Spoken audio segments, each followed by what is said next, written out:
terutama itu banyak yang DM Mbak di Instagram, Oh ya. TikTok itu banyak banget yang DM, yang nanya-nanya, minta solusi segala macam, dan yang Minta solusi apa tuh?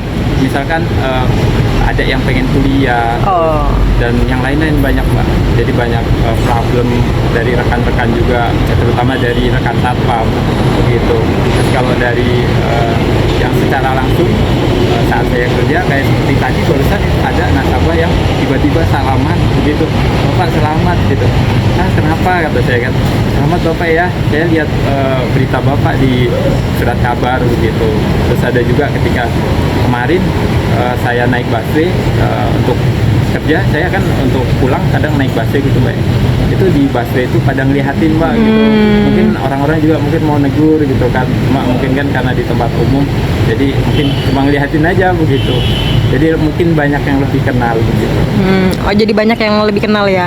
Oke, Mas boleh dikasih tahu nggak sih Mas tuh dari mana asalnya dan anak keberapa? Baik, saya berasal dari desa Sinarmuyo, Kecamatan Pulau Banggu, Kabupaten Tanggamus, Lampung. Saya lahir dari bapak saya Imam Sumardi dan ibu saya Sulastri. Itu saya lahir anak ke-8, kakak saya ada 7 totalnya. Saya sih tetap semangat aja sih buat rekan-rekan, kita bisa, kita mampu, dan yang terpenting semangat untuk rekan-rekan. Saya awal mula dapat rekor muri ini untuk karya-karyanya sih, dulunya saya emang suka menulis, berawal dari menulis buku mutasi satpam. Terus saya jadi pingin ide nih, jadi punya ide. Ketika saya jaga malam, terkadang kalau jaga di mall, saat itu saya jaga di mall. Jadi saya bingung mau ngapain ya, kira-kira duduk, kadang kan duduk ya kita standby gitu. Kita coba bikin karya buku ceritanya.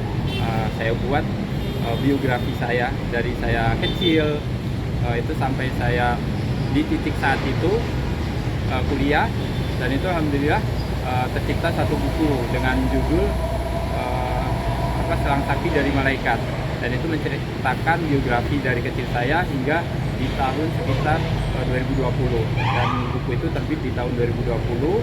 Saat itu saya masih pendidikan di S1, kemudian saya lanjutkan lagi buku kedua, ketiga, sampai buku ke-8.